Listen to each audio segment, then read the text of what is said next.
ಈ 3 ಗಾಡಿ ಜೊತೆ ಪ್ರೈವೇಟ್ ಪ್ರಾಪರ್ಟಿಲಿ ಹೇಳ್ತಾ ಇದ್ದೀನಿ, ಪ್ರೈವೇಟ್ ಪ್ರಾಪರ್ಟಿಗೆ ಅವ್ರದ್ದು ಓನ್ ಪ್ರಾಪರ್ಟಿಗೆ ನಾವು ಇವತ್ತು ಆಫ್ ರೋಡಿಂಗ್ ಅಂತ ಬಂದಿದ್ದೀವಿ. ಸುತ್ತ ನೋಡಿ ಎಷ್ಟು ಚೆನ್ನಾಗಿ ಕಾಣಿಸ್ತಾ ಇದೆ ಅಂಥೇಳಿ ವ್ಯೂ ಬಂದು. ಇವತ್ತು ಹೊಸತೊಡ್ಕು ಮುಂದೆ ಬೇರೆ ಆಯಿಲ್ದು ಸನ್ಪ್ಯೂರ್ ಆಯಿಲ್ದು ಗಾಡಿ ಹೋಯ್ತೈತೆ. ನನಗೆ ಕಬಾಬೆ ನೆನಪೈತೈತೆ.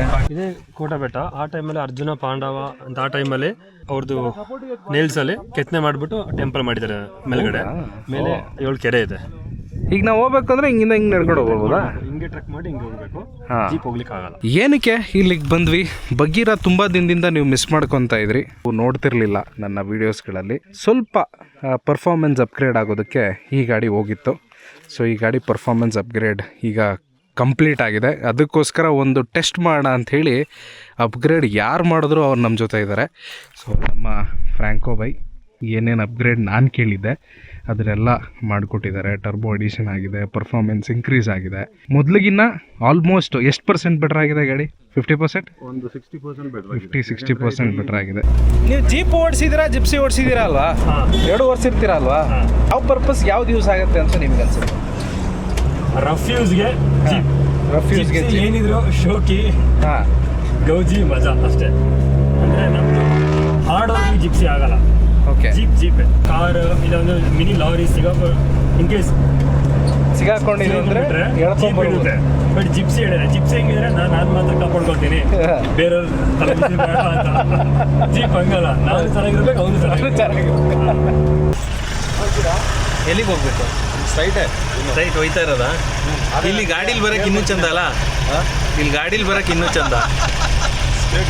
ಇದು ನೋಡ್ಕೊಳ್ಳಿ, ಲಿಮ್ರೈಸಸ್ ಇಲ್ಲ, ಇದು ಹೊಡಿತೆ ಕಡ್ಡಿಗಳು. ಇದು ಸ್ಟ್ರೈಟ್ ಮುಂದೆ ಹೋಗ್ತೀರಾ? ನಾನೇ ಹೋಗ್ಲಾ? ಹೋಗಿ.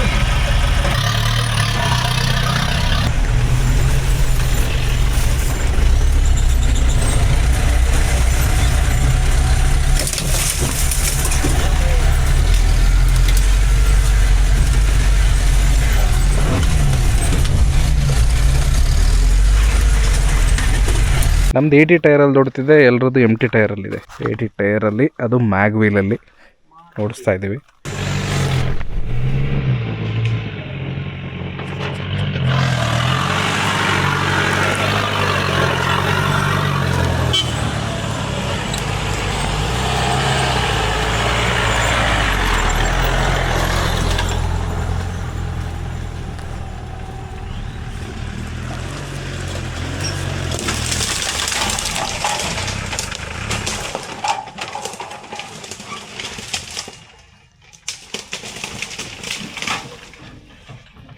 ಅದು ಹಿಂಗೆ ಸ್ಲಿಪ್ ಆಗಿಬಿಡ್ತು ಹಿಂದ್ಗಡೆ ಏನು ಗಾಡಿ.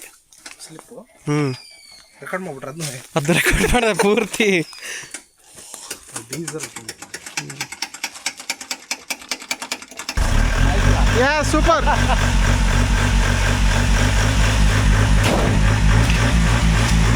ಜೋರಾಗಿ ಹೊಡೆದ್ಬಿಟ್ರೆ ಗಾಡಿ ನಿಲ್ಸಿದ್ರಲ್ಲಿ ಮದಿ ಇಲ್ಲತ್ತಲ್ಲ ಹಿಂಗಕ್ಕೆ ಬರೋಣ. ಬೇಗ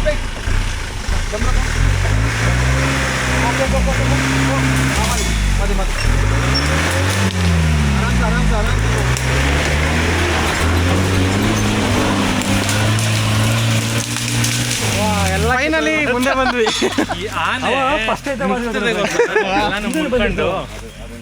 ಆನೆ ಮುಳ್ಕೊಂಡು ಹೋಗ್ತದಲ್ಲ, ಹಂಗೆ ನುಗ್ದ.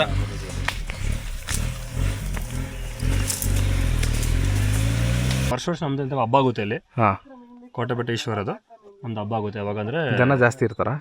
ನಮ್ಮ ಇಡೀ ಅಂತ ಲೋಕಲ್ ಅಂತ ಪೂರವರು ಎಲ್ಲ ಇರ್ತಾರೆ. ಇದು ಕೆಳಗಡೆ ಇನ್ನೊಂದು ಟೆಂಪಲ್ ಇದೆ. ಮತ್ತೆ ಇಲ್ಲಿಂದ ಗರ್ವಾಲ ಕೋಟೆ ಬೆಟ್ಟಕ್ಕೆ ಸುರಂಗ ಮಾರ್ಗ ಇದೆ. ಸುರಂಗ ಮಾರ್ಗ ಅದ್ರೊಳಗೆ ಹೋಗ್ಬೋದಾ? ಇಲ್ಲ, ಹೋಗಕ್ಕಾಗಲ್ಲ. ಹೋಗ್ಲಿಕ್ಕಾಗಲ್ಲ. ಸುರಂಗ ಮಾರ್ಗ ಯಾಕೆ ಮಾಡಿದ್ರು? ಏನಕ್ಕೆ ಮಾಡಿದ್ರು ಗೊತ್ತಿಲ್ಲ.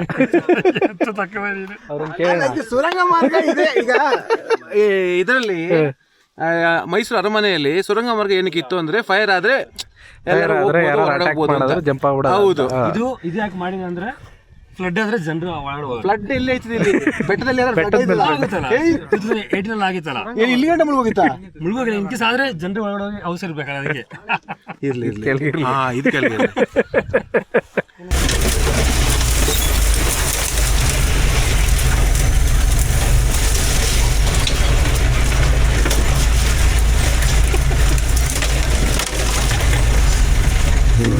ಓ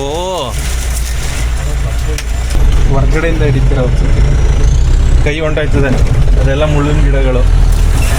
ಅಲ್ಲಿ ನೋಡು, ಇದನ್ನೇ ಬಿಡ್ತಾ ಇಲ್ಲ, ತಾರದ ಕೆಡಕ್ತಾ ಇದೆ. ನೀವು ಫ್ರಾಂಕು ಅಂತ ಕರಿಬೋದು, ಇವ್ರ ಹೆಸರು ಆ್ಯಕ್ಚುಲಿ ಸಂತು ಅಂತ, ಸಂತೋಷ್ ಅಂತ. ಏನೇನು ಮಾಡ್ತೀರಾ ಗಾಡಿ ಬಗ್ಗೆ ಪರ್ಫಾರ್ಮೆನ್ಸ್ ಅಪ್ಗ್ರೇಡ್ ಅಂತ? ಬ್ರೇಕ್ಸ್ ಆಗಲಿ, ಕ್ಲಚ್ ಆಗಲಿ, ಪವರ್ ಕ್ಲಚ್ ಮ್ಯಾನುವಲ್ ಬರುತ್ತೆ, ಅದನ್ನ ಪವರ್ ಕ್ಲಚ್ ಮಾಡ್ತೀವಿ, ಪವರ್ ಬ್ರೇಕ್ ಸಿಸ್ಟಮ್ ಹಾಕ್ತೀವಿ, ಮತ್ತು ಪವರ್ ಸ್ಟೇರಿಂಗ್ಸು ಪಿಕಪ್ ಬೆನ್ಸ್ದು ಕನ್ವರ್ಟ್ ಮಾಡ್ತಾ ಇದೀವಿ. ಆ ಥರ ಎಷ್ಟು ಗಾಡಿ ರೆಡಿ ಮಾಡಿದ್ದೀರಾ ಇದುವರೆಗೂ? ಸುಮಾರಾಗಿದೆ. ಅಂದರೆ ಎಲ್ಲರಿಗೂ ಒಳ್ಳೆ ಸ್ಯಾಟಿಸ್ಫ್ಯಾಕ್ಷನ್ ಇದೆ ವೆಹಿಕಲಲ್ಲಿ, ಸುಮಾರು ಮಾಡಿದ್ದೀವಿ. ಎಲ್ಲ ಆಲ್ಮೋಸ್ಟ್ ರ್ಯಾಲಿ ಹೊಡಿತಾರೆ ಗಾಡಿಗಳು ಇದ್ದಾವೆ ಆಲ್ರೆಡಿ. ಸೊ ನೀವು ಹೋಗ್ತಾ ಇರ್ತೀರಾ ಅಲ್ವಾ ಆಫ್ ರೋಡಿಂಗ್ ರ್ಯಾಲಿಗಳಿಗೆ? ಫನ್ ರೈಡ್ಸ್ ಎಲ್ಲ ಹೋಗ್ತಾ ಇರ್ತಾರೆ. ಆಮೇಲೆ ಸಸ್ಪೆನ್ಷನ್ ಅಪ್ಗ್ರೇಡ್ ಇದೆ, ಅದನ್ನ ಮಾಡ್ಕೋಬಹುದು. ಲಿಫ್ಟ್ ಮಾಡೋದು, ಲಿಫ್ಟ್ ಮಾಡೋದು ಆ ಥರ ಎಲ್ಲ ಮಾಡ್ತೀವಿ. ನನಗೆ ಬೇಕಾಗಿದ್ದು ಪರ್ಫಾರ್ಮೆನ್ಸ್ ಅಪ್ಗ್ರೇಡ್ ಅಷ್ಟೇ. ಸೊ ಅದನ್ನು ಮಾಡಿಸ್ಕೊಂಡು ಕ್ರೌನು ಪಿನಿಯನ್ನು ಎಲ್ಲನೂ ಚೇಂಜ್ ಮಾಡಿಸ್ಕೊಂಡು, ಸೊ ಈಗ ವರ್ಷನ್ 2 ಆಗಿಬಿಟ್ಟಿದೆ ನಮ್ಮ MM550. ಇದರಲ್ಲಿ ಮೇಂಟೆನೆನ್ಸು ಅಂತ ಬಂದರೆ ಏನು ಬರುತ್ತೆ ಜಾಸ್ತಿ? ಇದರಲ್ಲಿ ಮೇಂಟೆನೆನ್ಸ್ ಬಂದರೆ ಮೇನ್ ಇದು ಲೀಫ್ ಒಂದು ಲೀಫ್ ಅಷ್ಟು ಹೆವಿ ಬರಲ್ವಾ ಜೀಪಷ್ಟು? ಇಲ್ಲ, ಜೀಪಸ್ಟ್ ಹೆವಿ ಚಾನ್ಸ್ ಜೀಪಸ್ಟ್ ಹೆವಿ ಬರಲ್ಲ. ಓಕೆ. ಮತ್ತೆ ಇದು ಸ್ಟೇರಿಂಗ್ದು ಬುಷಸ್ ಅದೆಲ್ಲ ಬೇಗ ಹೋಗ್ಬಿಡುತ್ತೆ. ಆಮೇಲೆ ಲೋಡ್ ಸಿಕ್ಕಾಪಟ್ಟೆ ಹಾಕೋಕ್ಕಾಗಲ್ಲ. ಲೋಡ್ ಕಾಫಿ ಎಲ್ಲ ಹಾಕೊಂಡು ಜನನೆಲ್ಲ ಕೂರಿಸ್ಕೊಂಡು ಅಂದ್ರೆ ಲೋಡ್ ಆಗುತ್ತೆ, ಬಟ್ ನಿಮ್ಗೆ ಅಷ್ಟೇ ಬೇಗ ನಿಮ್ಗೆ ಕೆಲಸ ಬರುತ್ತೆ. ಯಾಕಂದ್ರೆ ಒಂದು 2 to 3 months ಬ್ಯಾಕ್ ನಾನು ಕಾಫಿ ಕೆಲಸಕ್ಕೆ ಸುಮಾರು ಇದು ಮಾಡಿದೆ. ಓಕೆ. ನನಗೆ ಸಖತ್ ಕೆಲಸ ಮಾಡ್ಬಿಡುತ್ತೆ. ಬೇರೆ 24,000 rupees ನಂಗೆ ಅಷ್ಟೇ ಆಗ್ಬಿಡ್ತು. ನನ್ನ ಮೆಕ್ಯಾನಿಕ್ ಕೇಳಿದ್ರು, ಏನಣ್ಣ ನೀವು ಬೇರಿಂಗ್ ಎಲ್ಲ ತಿಂದಿರಾ ಅಂತ. ಬೇರಿಂಗ್ ಹೊಟ್ಟೋಗುತ್ತೆ ಬೇಗ ಬೇರಿಂಗ್ ಹೋಗ್ಬಿಡುತ್ತೆ. ಬಟ್ ಜೀಪ್ ಅಷ್ಟು ಇದು ಆಗಲ್ಲ. ಇದೇನಿದ್ರು ಎಸ್ಟೇಟ್ ಒಳಗಡೆ ಹೋಗಿ ಜನರನ್ನ ನೋಡ್ಕೊಂಡು ಬರ್ತೀನಿ. ಸೂಪರ್ವಿಷನ್ಗೆ ಅಷ್ಟೇ ಅದನ್ನೆಲ್ಲ ಜನನ್ ಕರ್ಕೊಂಡು ಕೆಲಸ ಮಾಡಕ್ಕೆ ಹಿಂಗೆಲ್ಲ ಆಗದೆ. ಓಕೆ. ಬಟ್ ಜಿಪ್ಸಿ ಮಜಾನೇ ಬೇರೆ, ಮಜಾನೇ ಬೇರೆ. ಆಫ್ ರೋಡಿಂಗಲ್ಲಿ ಸುಮಾರು ಇದು ಬೇಗ ಹೋಗುತ್ತೆ, ವೆಯ್ಟ್ ಲೆಸ್ ಅಲ್ಲ, ಮತ್ತೆ ಇಂಜಿನ್ ಪವರ್ಗೆ ಸೇಮ್ RX ತರ ಬೇಗ ಎಳೆದು ಬಿಡುತ್ತೆ. RX ತರ ಬೇಗ ಎಳೆಯುತ್ತೆ. ರಫ್ ಆಗಿ ಹೊಡೆದ್ರೆ ಬೇಗನೂ ಎಲ್ಲ ಹೊರಟೋಗ್ಬಿಡುತ್ತೆ. ಹೌದೌದು, ನಾನು ಎಕ್ಸ್ಪೀರಿಯನ್ಸ್. ಓಕೆ. ಅದರ ಜೀಪು ಇದೆ, ಬೊಲೆರೋ ಇನ್ವೈಟರ್ ಇದೆ. ಓಕೆ. ಸೊ ಅದಕ್ಕೆ ನೀವು ಕರೆಕ್ಟಾಗಿ ಹೇಳ್ತೀರಿ, ಎರಡು ಇಟ್ಟಿರೋದೇ ಅದು ಪರ್ಸ್ಪೆಕ್ಟಿವ್ ಯಾವಾಗಲೂ ತಿಳ್ಕೋಬೇಕು. ಎಲ್ಲ ಹೊಡೆದು ಗಾಡಿ ಎಲ್ಲ ಈಗೆಲ್ಲ ತಾರ್ ತಗೊಂಡ್ರೆ ಬಲೆ ಕೇಳಿ ಎಡೆ ಕೇಳಿ ಹೇಳಿ ಅಷ್ಟೇ.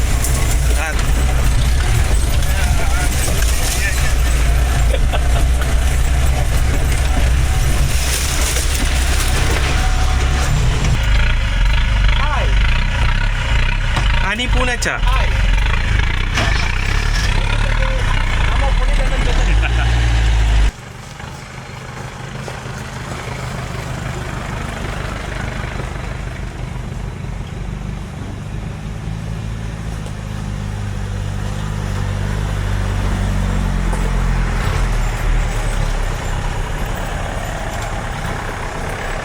ಸೊ ಬಗೀರ ಜೊತೆ ಬಗ್ಸಾಡ್ಕೊಂಡು ಆಫ್ ರೋಡ್ ಮಾಡ್ತಾ ಇದೀವಿ. KS09 ರೈಡರ್ ಅಂತೂ ತಿರುಗಿಸಾಡ್ತಾ ಇರೋದು ಬಗೀರನ.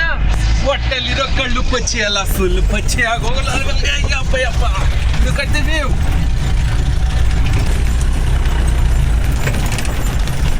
ಅಲ್ಲಿ ಇನ್ನೂ ಚೆನ್ನಾಗೈತಲ್ಲ ಮೇಲಕ್ಕೆ ಹೋಗಕ್ಕೆ. That is the final point. ಹಂಗಿರೋ ಇನ್ವೈಡರ್ ಆಗಿದೆ. ಆಫ್ ರೋಡಿಂಗ್ ಅಂದಮೇಲೆ ಅದು ಕುದೀತೈತ ಇಲ್ಲ ಇವನೇ ಕುದೀತಾವ. Common challenges off roading. ನೀವು ಒಂದು ಚಾಲೆಂಜ್ ಹೇಳಿದ್ರಿ ಕ್ರೌನ್ ಪಿನಿಯನಲ್ಲಿ, ನಮ್ಮ ಗಾಡಿಲಿ ಅದು ಸ್ಪೆಷಲಿ. ಏನಾಯ್ತು? ಆರ್ಮಿ ಎಡಿಷನ್ ವೆಹಿಕಲ್ ಅಲ್ಲಿ ಅದು ಬಂದಿದೆ ಫಸ್ಟ್, ಆ ಥರ ಡಿಫ್ಲಾಕರ್ ಬಂದಿತ್ತು. ಅದೀಗ ಆ್ಯಕ್ಚುಲಿ ಮ್ಯಾನುವಲ್, ಯಾಕೆಂದರೆ ಇದರಲ್ಲಿ ಬಂದಿರೋದು ಈಗ 1040 ಕನ್ವರ್ಟ್ ಮಾಡೋದಕ್ಕೆ ಡಬ್ ಕೇಸ್ ಅಂತ ಬರುತ್ತೆ, ಅದು ಚೇಂಜ್ ಮಾಡಬೇಕಾಗುತ್ತೆ. ಸೊ ಅದೆಲ್ಲ ಮಾಡಿಬಿಟ್ಟು 1040 ಕನ್ವರ್ಟ್ ಮಾಡಿದ್ದೀವಿ ಅದರಲ್ಲಿ. ಸೊ ರೇಷು 1043. ಹಳೇದಿದ್ದು ಅದು 944. 944. ಸೊ 944ಇಂದ 1043. ಇದರಿಂದ ಸ್ಪೀಡಿಂಗ್ ನಮಗೆ ಟಾಪ್ ಎಂಡ್ ಜಾಸ್ತಿ ಆಗುತ್ತೆ. ಈಗ ಗೇರ್ ಬಾಕ್ಸು ಈಗ 4+1 ಬರೋದು, 5+1 ಬೇಕು. 5+1 ಬೇಕು ಅಂತ ಕೇಳ್ತಾರೆ. ಅವಾಗ ನೀವೇನು ಅದನ್ನು ರಿಪ್ಲೇಸ್ ಮಾಡ್ಕೊಡ್ತೀರಾ? KMT90 NGT 520 ಯೂಶಲಿ ನಮಗೆ ಎರಡೇ ಆಪ್ಷನ್ನು ಮೋಸ್ಟ್ ಪಾಪ್ಯುಲರ್ ಅಂದರೆ ಒಂದು KMT90 4 ಸ್ಪೀಡಲ್ಲಿ, ಇನ್ನೊಂದು NGT 520. ಆ್ಯಕ್ಚುಲಿ ಟೋಬೋದಲ್ಲಿ ಬರೋದು ಟರ್ಬೋ ಗಾಡಿಗಳಿಗೆ NGT ಹಾಕಂಡ್ರೆ ಬರುತ್ತೆ. ಫುಲ್ ಪವರ್ ಏನಿದೆ ಅದನ್ನ ಎಕ್ಸ್ಟ್ರಾಕ್ಟ್ ಮಾಡ್ಬೋದು. ಅದಕ್ಕೆ ರೇಷಿಯೋ ಮ್ಯಾಚ್ ಆಗುತ್ತೆ, ಇನ್ನೂ ಸ್ಪೀಡಿಂಗ್ ಜಾಸ್ತಿ ಬರುತ್ತೆ. ಇನ್ನೂ ಸ್ಪೀಡಿಂಗ್ ಜಾಸ್ತಿ ಬರುತ್ತೆ. ನಾವು ಹೇಳ್ತಾ ಇದ್ವಲ್ಲ, ನಾರ್ಮಲ್ KMT 90 ಗೇರ್ ಬಾಕ್ಸ್ ಅಂದರೆ ಇದೇನೆ ನಿಮಗೆ 4 ಸ್ಪೀಡ್ ಗೇರ್ ಬಾಕ್ಸ್ ಬರುತ್ತೆ. ಸ್ವಲ್ಪ ಸ್ಟಿಕ್ಕರ್ ಆ ಕಡೆ ಆಗ್ಬಿಟ್ಟಿದೆ. ಸೊ ಇದು ನಾರ್ಮಲ್ಲು ನಮಗೆ 4 ಲೋ 2 ಹೈ 4 H. ಪ್ಯಾಟ್ರನ್ ಹೆಂಗೆ ಇದು? NGT ಗೇರ್ ಬಾಕ್ಸ್ ಅಲ್ಲ ಇದು? ಪ್ಯಾಟ್ರನ್ ಹೆಂಗೆ ಇದ್ರದ್ದು? ಸೇಮ್ ಇದರಲ್ಲಿ ಓಡಿ ಗೇರ್ ಎಕ್ಸ್ಟ್ರಾ ಬರುತ್ತೆ. 5 ಒಂದು ಎಕ್ಸ್ಟ್ರಾ, 5 ಗೇರ್ ಒಂದು ಎಕ್ಸ್ಟ್ರಾ. ರಿವರ್ಸ್ ಈ ಕಡೆನೆ ಸೇಮ್ ಅದೇ ತರ KMT 94+ ಒಂದು ಓಡಿ ಗೇರ್ ಬರುತ್ತೆ ನಿಮಗೆ. ಈಗ ಎಕ್ಸ್ಟ್ರಾ ಒಂದು ಗೇರು, ರಿವರ್ಸ್ ಸ್ಟ್ರೈಟ್ ಒಂದು ಓಡಿ ಗೇರ್ ಒಂದು ಎಕ್ಸ್ಟ್ರಾ ಬರುತ್ತೆ ಅಷ್ಟೇ. ಮುಂದೆ 4 ವೀಲ್ KMT 90 ಟ್ರಾನ್ಸ್ಫರ್ ಕೇಸಲ್ಲಿ ಶಿಫ್ಟಿಂಗ್ ಚೇಂಜ್ ಇದೆ. ಇದು ಸ್ಟ್ರೈಟ್ ಎಲ್ಲ ಹೇಳ್ಕೊಬೇಕು. 2 ವೀಲ್ ಈಗ ಯಾವ್ದ್ರಲ್ಲಿದೆ ಅದು? ಈಗ 2 ವೀಲ್ ಅಲ್ಲಿ ಇದೆ. 2 ವೀಲ್ ಇದೆ. 4 ವೀಲ್ ಐ, ಆಮೇಲೆ ಪುನಃ ಹೇಳ್ಕೊಂಡು ನ್ಯೂಟ್ರಲ್ ಬರುತ್ತೆ, ಪುನಃ 4 ವೀಲ್ ಬರುತ್ತೆ. 4 ವೀಲ್ ಒಂದೇ ಸ್ಟ್ರೈಟ್ ಇದು. ಹೌದು. ಹೊಸ ತರ ಹಳೆ ಜಿಪ್ಗಳ ಆಫ್ ರೋಡಿಂಗ್ ಅಲ್ಲಿ. ಹಳೆ ಜೀಪ್ ಹೊಸ ತರ ಅಲ್ಲ. ಇಲ್ಲಿ ಒಂದು ಎಕ್ಸಾಂಪಲ್ ಹೇಳ್ತೀನಿ. ಯಾಕಂದ್ರೆ ನಮ್ದು ಕೊಡಗಲೆ, ಈಗ ನಾನೇ ಅಂತ ನೋಡಿದ್ದು, ನಮ್ ಕೊಡಗಲೆ ಈ 2019 ಗಂಟೆ ತಾರ್ DI ತಾರ್ CID ಬಿಟ್ರು. ಸೇಲ್ಸ್ ತುಂಬಾ ಸೇಲ್ಸ್ ಎಲ್ಲ ತಗೋತಿದ್ರು. ಸರಿ, ಅಂದ್ರೆ ಎಲ್ಲ CID ತನಕ ಚೆನ್ನಾಗಿ ಮೂವಿಂಗ್ ಇತ್ತು, ತುಂಬಾ ಚೆನ್ನಾಗಿ ಮೂವಿಂಗ್. ಯಾವಾಗ ಹೊಸ ತಾರ್ ಬಿಟ್ರು, ಈಗ ನಂದು ಬೊಲೆರೋ ಇನ್ವೇಡರ್, ಅದು ಆಕ್ಚುಲಿ ಆಫ್ ರೋಡ್ ವೆಹಿಕಲ್. ನಾನು ಅದನ್ನ ತೋಟ ತಗೊಂಡೋಗಲ್ಲ, ಅಂದ್ರೆ ನಂಗೆ ಬೇಜಾಗೋದು ಗಾಡಿಗೆ ಅದಾಗೋದು ಇದಾಗೋದು ಅಂತ. ಸೊ ಹೊಸ ತಾರ್ಸ್ ಹಂಗೆ ಆಫ್ ರೋಡಿಗೆ ಒಂದು ಮಜಾ ಅಷ್ಟೇ ಅದು.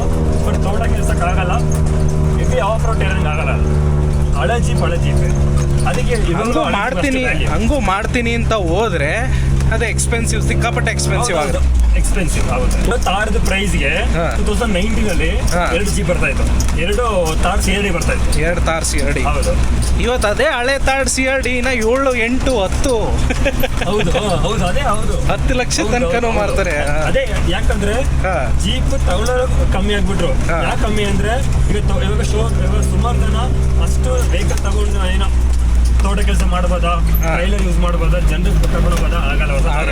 ಅದಕ್ಕೆ ಈಗ ಸೆಕೆಂಡ್ ಹ್ಯಾಂಡ್ ವೆಹಿಕಲ್ ತುಂಬಾ ವ್ಯಾಲ್ಯೂ ಇವಾಗ.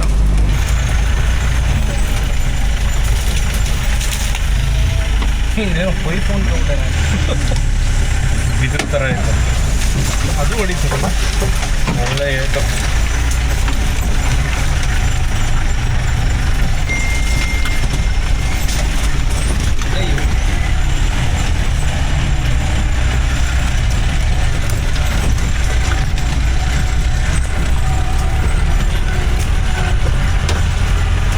ವೆಹಿಕಲ್ ಹೋಗೋ ಚೆನ್ನಾಗೈತೆ ಇದು. ಬರಬೇಕು ಅನ್ಸುತ್ತೆ. ಜಾರ್ತದೆ ಮತ್ತಿಗೆ.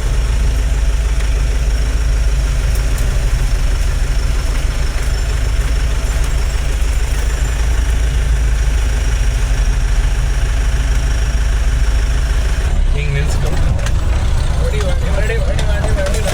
ಹಾರನ್ ಹೊಡಿ.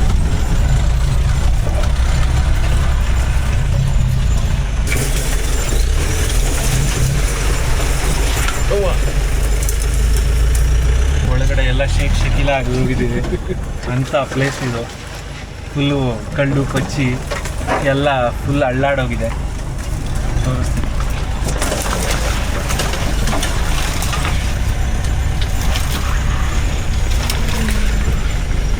ಓಕೆ, ಆಟೋಮೆಟಿಕ್ಕು ಮ್ಯಾನ್ಯುಯಲ್ಲು ಆಫ್ ರೋಡಿಂಗಲ್ಲಿ ಆಟೋಮೆಟಿಕಲ್ ಆಗೋದೇ ಇಲ್ಲ. ಯಾಕೆ ಆಗಲ್ಲ? ಯಾಕಂದ್ರೆ ಈಗ ನಮ್ಗೆ ಎಲ್ಲಿ ಗೇರ್ ಚೇಂಜ್ ಮಾಡ್ಬೇಕು ಅದು ಒಂದು ಐಡಿಯಾ ಇದೆ. ಮ್ಯಾನ್ಯುವಲ್ ಶಿಫ್ಟ್ ಇರುತ್ತಲ್ಲ ಅದರಲ್ಲಿ. ಆಗಲ್ಲ. ಆಟೋಮೆಟಿಕಲ್ಲೂ ಮ್ಯಾನ್ಯುವಲ್ ಶಿಫ್ಟ್ ಇರುತ್ತಲ್ಲ ಅವಾಗ. ಆಟೋಮೆಟಿಕಲ್ಲೂ manual shift. OG manual automatic. Restoration ಕೂಡ ಇವರು ಜೀಪ್ಗಳದು ಸ್ಪೆಷಲಿಸ್ಟ್ ಇವರು ಆ್ಯಕ್ಚುಲಿ ಹೇಳಬೇಕಾದ್ರೆ ರೀಸ್ಟೋರೇಷನಲ್ಲಿ. ಸೊ ರೀಸ್ಟೋರೇಷನ್, ಮಾಡಿಫಿಕೇಷನ್ ಪ್ರತಿಯೊಂದೂ ಇವ್ರ ಕಡೆಯಿಂದ ಆಗುತ್ತೆ. ಇನ್ನೊಂದು ನಾನು ನೋಟಿಸ್ ಮಾಡಿದ್ದು ಏನಂತಂದರೆ, ನಮಗೆ ಮೈಸೂರು ಬೆಂಗಳೂರಲ್ಲಿ ಜೀಪ್ಗಳನ್ನ ರೆಡಿ ಮಾಡೋದಕ್ಕಿಂತ ಇಲ್ಲಿ ಪಾರ್ಟ್ಸ್ಗಳು ಒಂದು ಲೆವೆಲ್ಗೆ ಈಸಿಲಿ ಅವೈಲೇಬಲ್ ಇದೆ. ಯಾಕಂದರೆ ಜೀಪ್ಗಳು ಜಾಸ್ತಿ ಇದೆ. ಜೊತೆಗೆ ಯಾವುದಾದ್ರೂ ನಿಂತೋಗಿರೋ ಜೀಪಿಂದ ಬೇಕಾದರೂ ಪಾರ್ಟ್ಸ್ನ ತೆಗೆದು ಇದಕ್ಕೆ ನಾವು ಹಾಕ್ಕೋಬೋದು. ಆ ಥರ ಒಂದು ಆಪ್ಷನ್ ಇದೆ. ಆಮೇಲೆ ಎಕನಾಮಿಕಲ್ ಆಗುತ್ತೆ. ನಿಮ್ಮ ಪರ್ಸ್ನಲ್ ವೆಹಿಕಲ್ ಇದನ್ನು ಭಾಳ ಫನ್ ರೈಡ್ಗೆ ಎಲ್ಲ ಕಡೆ ಯೂಸ್ ಮಾಡ್ತಾರೆ. ಏನೇನು ಹಾಕಿದ್ದೀರಾ? ಇದು ಬಕೆಟ್ ಸೀಟ್ಸ್ ಥರ ಕಾಣಿಸ್ತೈತೆ. Rally seats. ಆಮೇಲೆ ಸ್ನಾರ್ಕಲ್ ಒಂದು ಕನೆಕ್ಟ್ ಮಾಡಿ. ಸ್ನಾರ್ಕಲ್ ಕನೆಕ್ಟ್ ಮಾಡಿದ್ದೀರಾ ಇಲ್ಲಿಗೆ. ಸೊ ಸ್ನಾರ್ಕಲ್ ಹಾಕೋದು ಹಿಂಗೆ ಆ್ಯಕ್ಚುಲಿ ನಮ್ದು ಏರ್ ಫಿಲ್ಟರ್ ಬಾಕ್ಸ್ ಇರುತ್ತೆ, ಇಲ್ಲಿ ಹೋಲ್ ಮಾಡ್ಕೋಬೇಕು. ಹೋಲ್ ಮಾಡಿದಾಗ ಪೇಂಟ್ ಹೋಗುತ್ತಾ? ಹೋಗುತ್ತೆ, ಪೇಂಟ್ ಹೋಗುತ್ತೆ. ಕಟ್ ಮಾಡಿ ತೆಗೆದು ಇದು ಲೀಕ್ ಆಗೋ ಥರ ಇಲ್ಲಿ ಇಟ್ಬಿಟ್ಟು ಹಾಂ ಆ ಥರ ಮಾಡ್ಬೋದು. ಸ್ನಾರ್ಕಲ್ಲು ಇದು ಸ್ಟೀಲ್ ಪೈಪ್ ಇದು ಹೌದು ಅಲ್ವಾ? ಹೌದು. ಸೊ ಇಲ್ಲ ಪ್ಲಾಸ್ಟಿಕ್ಕು ಬರುತ್ತೆ. ಪ್ಲಾಸ್ಟಿಕ್ ಬರುತ್ತೆ, ಇದು ನಾವು ಹ್ಯಾಂಡ್ ಮೇಡ್ ಇದು ಮಾಡ್ಕೊಂಡು ಹಾಕ್ತಿರೋದು. ಇದು ನಾವು ಇದಕ್ಕಲ್ವಾ ಲಿಂಬ್ರೈಸರ್ಸು, ಗಿಡಗಳು ಹೊಡಿದಂಗೆ ಹಾಕೊಳ್ಳೋದು, ವಿಂಡ್ಶೀಲ್ಡ್ಗೆ ಏಟ್ ಆಗೋ ಥರ ಏಟ್ ಆಗದೆ ಆ ಥರ ಮಾಡ್ಕೊಳ್ಳೋದಕ್ಕೆ. ಇದರಲ್ಲಿ ಪವರ್ ಸ್ಟೇರಿಂಗ್ ಮಾಡಿದ್ದೀರಾ? ಬೆನ್ಸ್ ಇನ್ಸ್ಟಾಲ್ ಮಾಡಿದ್ದೀವಿ. Benz power steering. Power clutch ಇದೆ. ಏನಕ್ಕೆ ಬೆನ್ಸ್ ಹಾಕೋದು? ಬೆನ್ಸ್ ಇನ್ನೂ ಸ್ವಲ್ಪ ಫ್ರೀ ಇದೆ, ಕಂಫರ್ಟಬಲ್ ಆಗಿರುತ್ತೆ. ಇನ್ನೂ ಸ್ವಲ್ಪ ಹೌದಾ? ವೀಲ್ಸ್ ಎಲ್ಲ ಆಗುತ್ತೆ, ಇನ್ನೂ ಸ್ವಲ್ಪ ಹಂಗಾರೆ ಇದರಲ್ಲಿ ಡಿಫ್ರೆನ್ಷಿಯಲ್ ಚೇಂಜ್ ಆಗಿದೆ. ಡಿಫ್ರೆನ್ಷಿಯಲ್ ಪಿಕಪ್ ಇದೆ ಇದರಲ್ಲಿ. Pickup differential front to back ಎರಡುವೆ ಅಲ್ವಾ? ಆಮೇಲೆ ಸ್ಟೀಲ್ ರಿಮ್ಸ್ ಹಾಕಿದ್ದೀರಾ? ಸ್ಟೀಲ್ ಇಲ್ಲ, ಸ್ಟೀಲ್ ನಾರ್ಮಲ್ ಡಿಸ್ಕ್ ಇದು. ನಾರ್ಮಲ್ ಡಿಸ್ಕಿಗೇನೆ? ಓ, ನಾರ್ಮಲ್ ಡಿಸ್ಕಿಗೇನೆ ಟೈರ್ ಕೂರಿಸಿದ್ದೀರಾ? 285 ಆಯ್ತು ಇದು. JCB steering wheels. Steering wheel ಏನು ಬೆನಿಫಿಟ್ಟು? ಹಾಂ, ತಿರ್ಗ್ಸಕ್ಕೆಲ್ಲ ಸಿಂಗಲ್ ಹ್ಯಾಂಡ್ ಒಂದು ಈಸಿ ಆಗಿರುತ್ತೆ. ಎಷ್ಟು ದೂರ ನಡಿಬೇಕು ಹಂಗನಂಗೆ ಇಲ್ಲಿಂದ? ಇಲ್ಲಿಂದ ಒಂದು 3 ಕಿಲೋಮೀಟರ್ಸ್ ಇದೆ, ಹಿಂಗೆ ಹೋಗ್ಬೇಕು. ರೋಡ್ ಟೈಪ್ ಏನಿಲ್ಲ? ಇಲ್ಲ ಹಂಗಿಲ್ಲ. ಮತ್ತೇನು ನಮ್ದು ಹಬ್ಬದಲ್ಲೆಲ್ಲ ಏನು ಪ್ರಾಣಿಗಳಿಲ್ವ ಇಲ್ಲಿ? ಇದೆ, ಹುಲಿ ಕಾಡಮ್ಮೆ ಅದೆಲ್ಲ ಇದೆ. ಸಿಗಾಕೊಂಡ್ರೆ ನಿಮ್ಮ ಮನೆ ಬರ ಅಂತ? ಇಲ್ಲ ಹಂಗಲ್ಲ, ಏನು ಇಲ್ಲಿ ಗಂಟ ಮಾಡಲಿಲ್ಲ, ಏನಾಗಿಲ್ಲ. ಹಾಂ ಹಾಂ ಹಾಂ.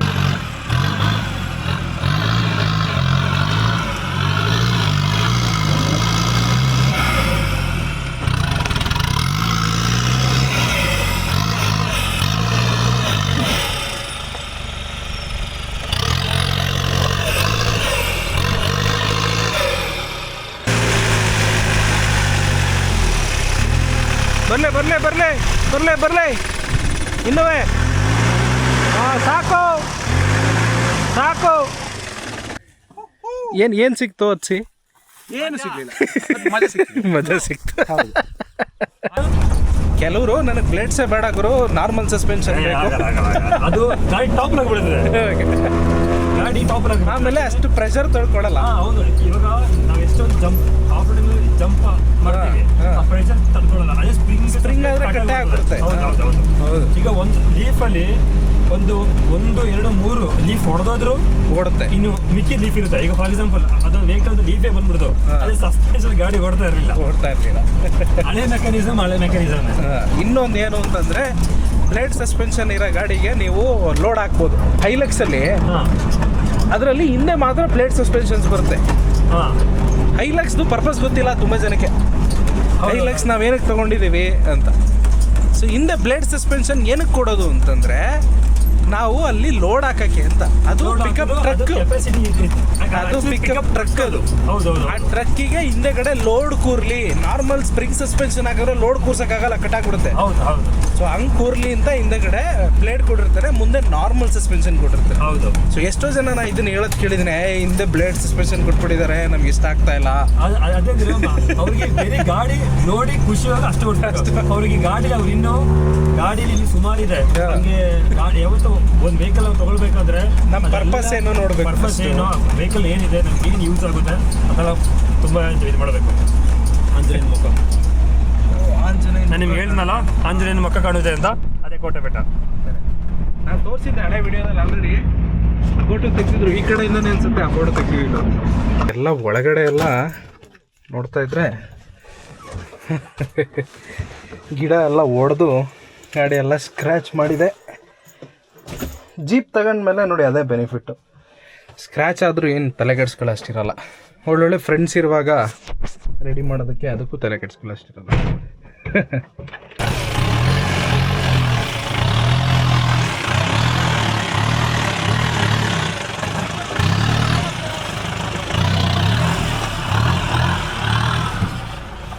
ಡಿಫ್ರೆನ್ಷಿಯಲ್ ಟಚ್ ಆಗ್ಬೋದು ಅಂತ ಅಂದ್ಕೊಂಡೆ, ಆಗಲೇ ಹೊರಟಾಯ್ತು.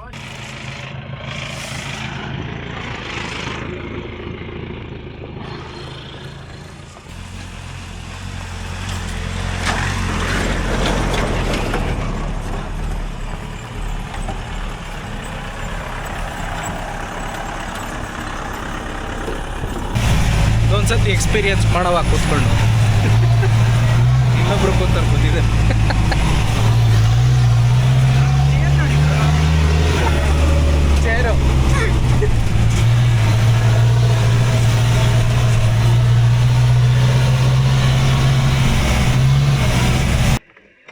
ನೋಡ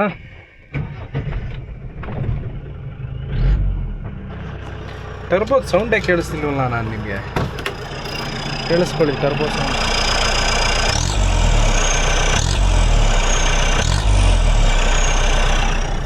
ವಿಸಿಲಿಂಗ್ ಹೊಡಿತಾ ಇತ್ತಲ್ವಾ, ಯಾವಾಗ ವಿಸಿಲಿಂಗ್ ಬರುತ್ತೋ ಟರ್ಬೋ ಇದೆ ಅಂತ ಅರ್ಥ.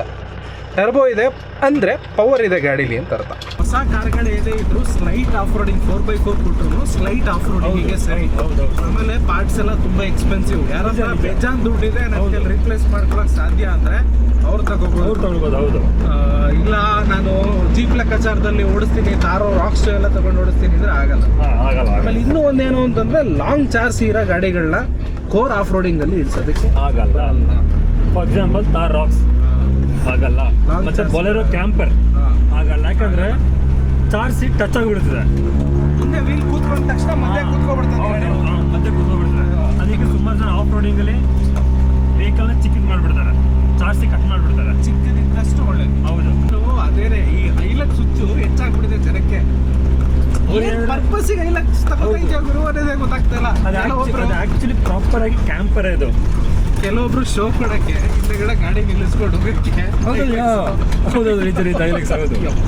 ಅದು ಆಕ್ಚುಲಿ ನಿಜ ಪರ್ಪಸ್ ಗೊತ್ತಿಲ್ಲ ಏನು ಅಂತ. ಆಕ್ಚುಲಿ ಸ್ಟಂಟ್ ಮಾಡೋರ್ಗೆಲ್ಲ ಆದ್ರೆ ಬೈಕ್ನ ಕ್ಯಾರಿ ಮಾಡಬೇಕು, ಅವರಿಗೆ ಅದು ಹೆಲ್ಪ್ ಆಗುತ್ತೆ. ಹೌದು ನಿಜ. ಆಮೇಲೆ ಆಫ್ ರೋಡಿಂಗ್ ಹೋಗೋರಿಗೆ ಲೈಟ್ ವೆಹಿಕಲ್ ಟ್ರ್ಯಾಕ್ ಎಲ್ಲ ಓಡಿಸ್ತಾರಲ್ಲ, ರೋಡ್ ಲೀಗಲ್ ಇಲ್ದೇ ಇರೋ ವೆಹಿಕಲ್ ಇರುತ್ತಲ್ಲ ಅದನ್ನ ಹಾಕೊಂಡು ಓಡಿಸೋದಕ್ಕೆ ಹೌದು ನಿಜ. ಸೊ ಅದು ಆಕ್ಚುಯಲ್ ಪರ್ಪಸ್ ಅದು. ಉರಿತದೆ, ಸಾಯಂಕಾಲ ಮಲಗಿದ ಮೇಲೆ ಬೆಂಕಿ ಉರಿತದೆ, ತೆಗೆದುಕೊಳ್ಬೇಡ ಅಂತ ನಮ್ಮ ಅಷ್ಟು ಕರ್ಕೊಂಡು ಬರ್ತಿದ್ರು ಅಲ್ಲಿಗೆ. ಆವಾಗ ನಾನು ಕೇಳಿದೆ ಎಂತಕ್ಕೆ ಉರಿಯೋದು ಅಂತ. ಆವಾಗ ಹೇಳಿದ್ರು ಇಲ್ಲಿ ಒಂದು ದೇವ್ರ ಹಿಂದಿ ಅದು ಒಂದು ಮದುವೆ ಆಯಿತು, ಹಾಗೆ ಆವಾಗ ಕಾಲದಲ್ಲಿ ಹುಡುಗಿನ ಬಂದು ಹುಡುಗ ಕರ್ಕೊಂಡು ಹೋಗೋದು, ಒಳಗ ಊದುತ್ತಾರಲ್ಲ ಅದೇ ಎಲ್ಲ ಇತ್ತಂತೆ. ಆವಾಗ ಬಂದು ಕರ್ಕೊಂಡು ಹೋಗುವಾಗ ಅಲ್ಲೇ ಆಗಿ ಹೋಗ್ತಿದ್ದಿದೆ, ದಾರಿ ಇತ್ತು, ಬೇರೆ ದಾರಿ ತಪ್ಪಿಸಿ ಗುಂಡೋಳೆ ಹತ್ರ ಹೋಯ್ತಂತೆ. ಹೋಗುವಾಗ ನೀರು 2 ಭಾಗ ಆಗಿ ರೋಡ್ ಆಯ್ತಂತೆ. ಅಜ್ಜಿ ಹೇಳ್ತಿದ್ದೀವಿ ರೋಡ್ ಆಯ್ತು, ಅದರ ಒಳಗೆ ಹೋಗಿ ಮುಚ್ಚಿಕೊಂಡಿದೆ. ಹೌದಾ? ಬಂದವರೆಲ್ಲ ಅಂದ್ರೆ ಅವ್ರು ಬಿದ್ದಿಲ್ಲ ಒಳಗಡೆ? ಬಿದ್ದಿಲ್ಲ, ಹೋಗಿದ್ದು ದೇವ್ರು ಕರ್ಕೊಂಡು ಹೋಗಿರೋದಂತೆ. ಮತ್ತೊಂದು ಅಲ್ಲಿ ಗದ್ದೆ ನಡ್ತಿದ್ರಂತೆ. ಗದ್ದೆ ನಡುವಾಗ ಯಾವಾಗ ನೋಡಿದ್ರು ಬೆಳೆ ಭತ್ತ ಬೆಳೆ ಅದನ್ನು ಬಂದು ತಿಂದು ಹೋಯ್ತಿದ್ದಂತೆ. ಹೌದಾ? ಯಾರ್ದು ಕೇಳಿದ್ರು ನಾನಲ್ಲ ಅಂತ. ಆಮೇಲೆ ಏನು ಮಾಡಿದ್ದಾರೆ, ಒಂದು ದಿವಸ ಅಲ್ಲೇ ಕೂತಿದ್ದಾರೆ ಸಾಯಂಕಾಲದಿಂದ ಬೆಳಿಗ್ಗೆ. ಈ ಕೋಳಿ ಕೂಗುತ್ತಲ್ಲ ಬೆಳಕಾಗುವಾಗ, ಆ ಟೈಮಲ್ಲಿ ಒಂದು ಕೋಣ ಬಂದು ಬೆಳೆ ತಿಂತಾ ಇರುವಾಗ ಅವರು ಅದಕ್ಕೆ ಹೋಗಿ ಅದರ ಬಾಲ ಹಿಡ್ಕೊಂಡು ಓಡಿ ಬರೋದಿಲ್ಲ, ಅದು ವಾಪಸ್ ಇಲ್ಲಿಗೆ ಬಂದಿದೆ. ಅವಾಗ ಅದು ಗಾಡಿ ಆಗಿದೆ. ಅವಾಗ ಅದರೊಳಗೆ ಹೋಗೋತ್ತಿಗೆ ದೇವರು ಅಲ್ಲಿ ಇರ್ತಂತೆ, ಒಂದು ಹೆಸರಾಗಿ ಒಂದು ದೇವರು ಇರ್ತಂತೆ. ಅವ್ರು ನೀವು ಯಾಕೆ ಬಂದಿದ್ದೀವಿ ಎಂಟಕ್ಕೆ ಬಂದಿದ್ದೆ ಹೇಳ್ಬೇಕು ಅಂತ ಹೇಳಿದ್ರು. ಆಗ ನಾನು ಎಷ್ಟು ಗದ್ದೆ ನಟ್ಟು ನನ್ನ ಮಕ್ಕಳಿಗೆ ನನ್ನ ಹೆಂಡತಿಗೆ ಅನ್ನ ಕೊಡೋಣ ಅಂತ ಹೇಳಿದರೆ ನೀವು ಸಿಕ್ಕಲ್ಲ, ಯಾವಾಗಲೂ ಬಂದು ತಿಂದು ಹೋಗೋದು. ಆ ಕದರನ್ನು 3 ಕದರನ್ನ ಎತ್ತಿ ಕೊಟ್ಟಂತೆ ಅವರಿಗೆ. ನೀನು ಹೋಗಿ ನೀನು ಹೆಂಡತಿ ಜೊತೆ ಹೇಳ್ಬಾರ್ದು, ಯಾರ ಜೊತೆಲೂ ಹೇಳ್ಬಾರ್ದು. ಈ ಬಿದ್ದರಿಗೆಲ್ಲ ಕಟ್ಟಿಬಿಟ್ಟು ದೊಡ್ಡ ಪಠ್ಯ ಥರ ಕಟ್ತಾರೆ, ಆ ಪಠ್ಯದಲ್ಲೇ ತಗೊಂಡು ದುಡಿತಾರೆ. ಅಷ್ಟರವರೆಗೆ ಮೊದಲು ಒಂದು ಅರ್ಧ ಆಗುತ್ತಂತೆ ಭತ್ತ. ಇವ್ರು ಹೋಗಿ ತಗೊಂಡೋಗಿ ರಾತ್ರಿಯಿಂದ ರಾತ್ರಿ ಇಟ್ಟಿದ್ದಾರೆ. ಹೆಂಡತಿಗೆ ಗೊತ್ತಿಲ್ಲಂತೆ, ಅದು ಅವನು ಎದ್ದು ಹೋಗಿದ್ದು ಗೊತ್ತಿಲ್ಲ. ಅವನು ಹಂಗೆ ಬಂದು ಮಲಗಿದ್ದಾನೆ. ಬೆಳಿಗ್ಗೆ ಎದ್ದು ನೋಡೋದಿಗೆ ಹೆಂಡತಿ ಭತ್ತ ಕುತ್ತಂತ ಹೋಗಿ ತೆಗಿಯೋದ್ರಲ್ಲಿ ತುಂಬ ಇತ್ತಂತ. ಆಗ ಗಂಡನ ಕೇಳಿದ್ರಂತೆ, ಹೆಂಗೆ ಬಂತು, ಎಲ್ಲಿಂದ ಬಂತು, ಯಾರು ತಂದು ಹಾಕಿದ್ರು ಹೇಳಂಗಿಲ್ಲ. ನನಗೆ ಗೊತ್ತೇ ಹೇಳಿದ್ದೇನೆ. ಎಷ್ಟೋ ದಿವಸ ಹಂಗನೇ ಹೇಳ್ಕೊಂಡಿದ್ದೆ ಅಂತೆ. ಆಮೇಲೆ ಹೇಳ್ಬಿಟ್ಟಿದ್ದಾರೆ ಲಾಸ್ಟಿಗೆ ತಡೆಯೋಕ್ಕಾಗಲ್ಲ. ಹೆಂಡತಿ ಹೇಳಿದ್ರೆ ಕೇಳ್ಬೇಕಲ್ಲ, ಇವನು ಹೇಳ್ಬಿಟ್ಟಿದ್ದಾನೆ ರಾತ್ರಿ ಒಂದು 10-20 ದಿವಸ ಕಳೆದ್ಮೇಲೆ ಹೇಳ್ಬಿಟ್ಟಿದ್ದಾನೆ. ಆವಾಗ ಬೆಳಿಗ್ಗೆ ಎದ್ದು ನೋಡೋತ್ತಿಗೆ ಬೆಳಿಗ್ಗೆ ಎದ್ದು ನೋಡೋತ್ತಿಗೆ ಮೊದಲು ಎಷ್ಟಿತ್ತು ಅಷ್ಟೇ ಆಗಿದೆ. ಇಲ್ಲೇ ಒಂದೊಳ್ಳೆ ರೈಡು, ಒಂದೊಳ್ಳೆ experience. Thank you so much for you. ಸಿಗ್ತಾರಣ ಹೀಗೆ ಎಲ್ಲ ವೀಡಿಯೋದಲ್ಲಿ, ಅದಕ್ಕೆ ಹಾಕ್ತಾಯಿದ್ದೀನಿ. ಯಾರ್ಯಾರು ಇದ್ವಿ ನೋಡ್ಕೊಂಡು ಮುಂದೆನೂ ಬರೋಣ ಅಂತ. ನಿಮ್ಗೇನೆ ನಾವು ಸಿಗ್ತಾ ಇರ್ತೀವಿ, ನಾವೇನು ನಮ್ಮ ಜೊತೆ ಮುಗಿಸೋಣ. ಬಾಯ್. ಓಕೆ ಫ್ರೆಂಡ್ಸ್, ಬಾಯ್.